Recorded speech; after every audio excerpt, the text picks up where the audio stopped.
Class लावणारे किंवा tuition लावणारे विद्यार्थी त्यांच्यासाठीचा हा व्हिडिओ आहे। नमस्कार विद्यार्थी मित्रांनो, 10वी असेल, 12वी सायन्स असेल, कॉमर्स असेल, सायन्स मधलं जेई नीट सीईटीची परीक्षा असेल, नाटाचा क्लास असेल, कोणत्याही प्रकारचे क्लास यूपीएससी पासून एमपीएससी पर्यंतचे क्लास असतील, क्लास लावावा का लावू नये या विचारांच्या पलीकडे आता आपला समाज पोहोचलेला आहे।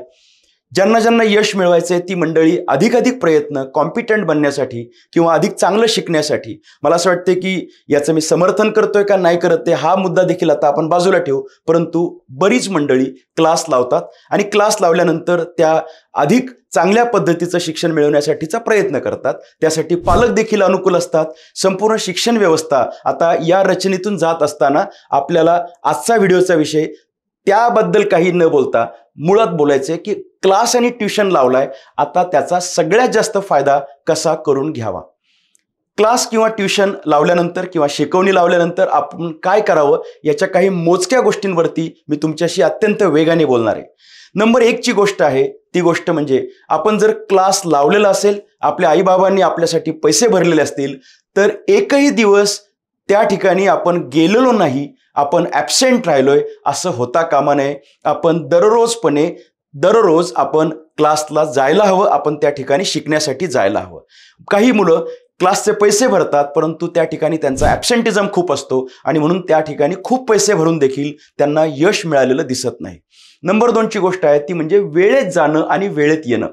बरेच जण क्लास चालू झाल्यानंतर 3 वाजताचा क्लास असतो, काही लोक 3:30 ला पोहोचतात, 6 वाजताचा क्लास असतो, काही जण 6:15 ला पोहोचतात आणि यामुळे आपल्याला हे लक्षात येतं की त्यांचा काही भाग जो असतो, गणित असेल किंवा त्यातला फॉर्म्युला असेल, याबद्दलचं राहून जातं शिकायचं आणि मग नंतर त्याच्यावरती 2 आठवडे जर ती तयारी चालू असेल तर तुमचे बेसिकच कच्चे राहिल्यामुळं तुमचा त्याच्यातली ग्रीप तुम्हाला येत नाही। त्यामुळे उशिरा जाऊ नये आणि वेळेत जावं असं आपलं म्हणणं आहे। तिसरा मुद्दा जो आहे तो मुद्दा आहे की क्लास सुटल्यानंतर, खरं तर हे सगळे मुद्दे शाळा कॉलेजला देखील लागू असतात, हे सुटल्यानंतर आपण इमिजिएटली त्या ठिकाणावरनं घराकडे जाणं गरजेचं आहे। अनेकदा असं होतं की तासाभरासाठी तुम्ही तिथं जाता आणि क्लास सुटल्यानंतर तुम्ही 1.5 तास तिथेच गप्पा मारत बसता आणि वेळ वायाला घालवता। या प्रकरणातून आपल्याला मोठं आउटपुट येणार नाही। जेई नीट सीईटी या परीक्षा अवघड आहेत, या परीक्षांना जर यश मिळवायचं असेल तर आपल्याला वेळ वायाला घालून चालणार नाही। त्यामुळे पहिला मुद्दा होता ॲब्सेंट राहू नका, दुसरा मुद्दा आहे वेळेत जा, तिसरा मुद्दा आहे ते सुटल्यानंतर इमिजिएटली तुम्ही घराकडे निघा, तुमच्या गंतव्यस्थानाकडे जा। तुम्हाला जर कॉलेजला जायचंय, शाळेत जायचंय, ज्या ज्या ठिकाणी जायचंय तिथे जा। या 3 गोष्टी अत्यंत महत्त्वाच्या आहेत। आता पुढच्या 2 गोष्टी ज्या सांगतोय मी, त्या 2 गोष्टी अत्यंत महत्त्वाच्या आहेत। कोणत्याही विद्यार्थ्यासाठी कुठेही शिकण्यासाठी या गोष्टी उपयोगाच्या आहेत, परंतु तुम्ही जर खर्च करून कुठे जात असताल तर त्याचं वसूल व्हायला पाहिजे, या हिशोबाने ह्या 2 गोष्टी नक्की करा। त्यातली एक गोष्ट आहे ती म्हणजे वर्गामध्ये तुमचे टीचर जेव्हा तुम्हाला प्रश्न विचारतील त्याची उत्तरं देण्याचा प्रयत्न हमखास करा। गप्प बसू नका, खाली मान घालू नका, न पडलेलं खोडरबर शोधू नका। तुम्ही त्या प्रश्नाला भिडा, त्या प्रश्नाचं उत्तर देण्यासाठी हात वर करा। उत्तर चुकलं तरी चालेल, तुम्ही उत्तर द्या। ही गोष्ट तुमच्या अभ्यासाच्या दृष्टीने, परीक्षेच्या तयारीच्या दृष्टीने अत्यंत उपयुक्त ठरू शकेल।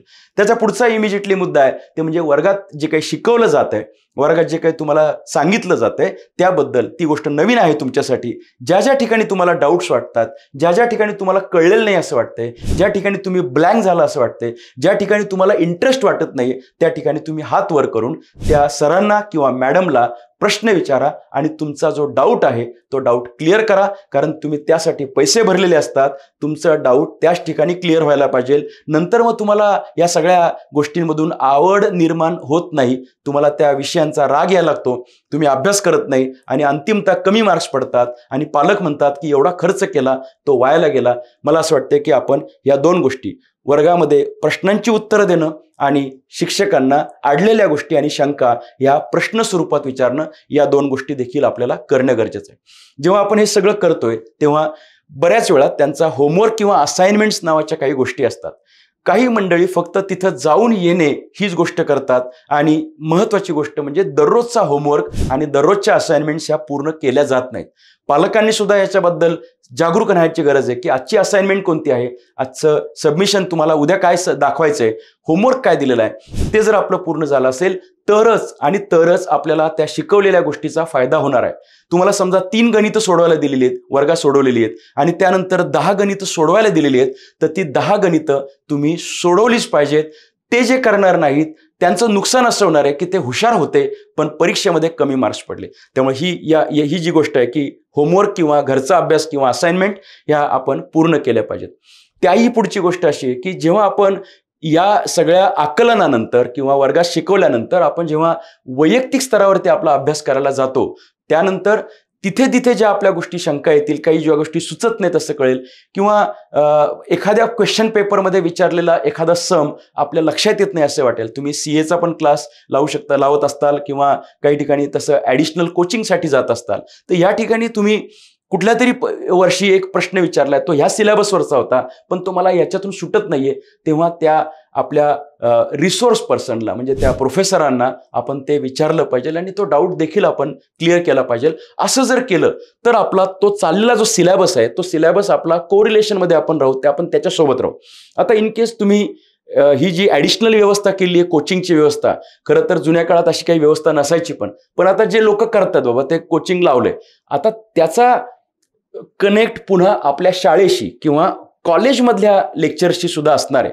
कारण तिथे देखील शिकवलं जाणार आहे, तिथे देखील चांगले शिक्षक असतात, त्याही प्राध्यापकांकडनं शिकत असताना या 2 गोष्टी जोडून त्यातलं नेमकं कोणतं वापरायचं आहे का दोन्ही वापरायच्यात का तिथल्याही प्रोफेसर आणि सरांचे उपयोग कसा करून घ्यायचा आहे हे देखील आपल्याला लक्षात घ्यावं लागेल आणि त्याचा कनेक्ट ठेवावा लागेल. मी तिथं जाणारच नाही, मी तिथे बसणारच नाही, मी फक्त कोचिंगमध्ये जाणार, हे एकदम चुकीची गोष्ट आहे. खरं तर दोन्ही ठिकाणचे बेनिफिट्स आपण घेऊ शकलो तर याचा उपयोग वर्षाच्या शेवटी होऊ शकणार आहे. अनेकदा अशा रचना ज्या असतात ह्या तुमच्यासाठी टेस्ट सिरीजची व्यवस्था लावत असतात, त्याच्यामध्ये अर्थातच व्यवसाय देखील असतो आणि विद्यार्थ्यांचं भलं देखील असतं. आपण आपला विचार करावा.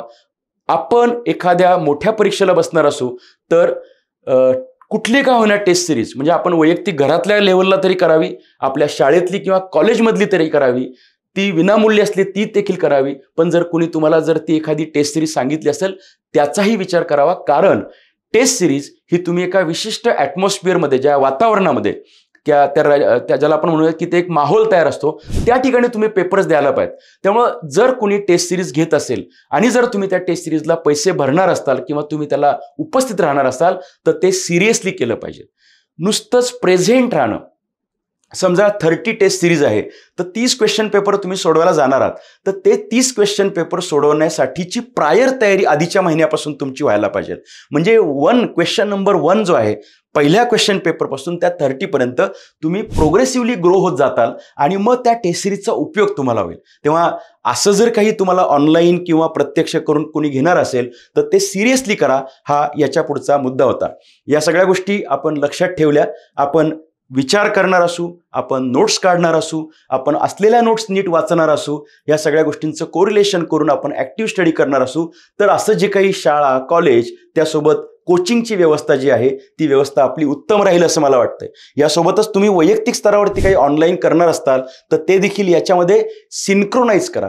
इन केस जर तुम्हाला या 3 किंवा 4 मल्टिपल सोर्सेसमधनं एखादा सोर्स हा अडचणीचा वाटत असेल आणि तो विनाकारण असलेल्या रांगोळीवरती पाणी टाकणारा असेल तर तो जरासा बाजूला ठेवण्याची भूमिका घ्यावी लागू शकते. त्या केसमध्ये एकदा ह्या मेथडनी करतोय आणि मग ही मेथड मला अडचणीची वाटते तर एकच काहीतरी फॉलो कर असाही निर्णय आपण केला तर ते उपयुक्त ठरू शकेल. आपण कोचिंग करत असताल तर आपला पालकांशी देखील संवाद असणं गरजेचं आहे. पालकांचा देखील त्या कोचिंगच्या किंवा इन्स्ट्रक्टरशी किंवा त्या सरांशी किंवा मॅडमशी संवाद असायला पाहिजे, जेणेकरून आपली ग्रोथ जी आहे ती ग्रोथ नीट होऊ शकेल. एकदा पैसे भरले आता तू तुझं जा आणि तुझं काय करायचं ते कर, ही भूमिका सुद्धा चुकीची राहील. आणि मी फक्त जाऊनच येणार, ही भूमिका देखील चुकीची राहील. वर्गात बसल्यानंतर एकमेकांशी टाइमपास करणं, गप्पा मारणं, मजा करणं हे तर 100% टाळावं लागेल. आपण तिथं पैसे भरलेले आहेत, आपण तिथं जास्तीत जास्त ॲब्झॉर्ब करून फक्त आणि फक्त अभ्यास, फक्त आणि फक्त परीक्षेतलं यश यासाठीच गेलेलो आहोत हे लक्षात ठेवावं. तिथे आपल्याला फक्त आणि फक्त गुणप्राप्ती आणि ज्ञानप्राप्ती याच्यावर फोकस करायचं आहे. अजून 2-3 मुद्दे त्याच्यामध्ये, जसं मगाशी ॲब्सेंट राहू नका, उशिरा जाऊ नका हे मी सांगितलं. याच्यामध्ये तुमचं जे कॉलेज आणि तुमचा जो कोचिंग आहे याच्यामध्ये कोऑर्डिनेशन तुम्हाला वेळेचं आणि ट्रॅव्हलिंगचं ठेवावं लागेल. ते जर चुकत असेल तर त्याचे काहीतरी स्ट्रक्चरल लेवलची रचना करून घ्यायला लागेल. फॉर एक्झाम्पल तुम्ही तुमची व्हॅनची वेळ चुकते आणि म्हणून मग तुम्हाला तिथे उशीर होतोय आणि नेहमीच म्हणजे दररोज तुमची 15 मिनिटं बुडणार असेल. या केसमध्ये तुमच्या प्रवासाच्या मेथडॉलॉजीमध्ये सुद्धा तुम्हाला बदल करून घ्यायला लागेल.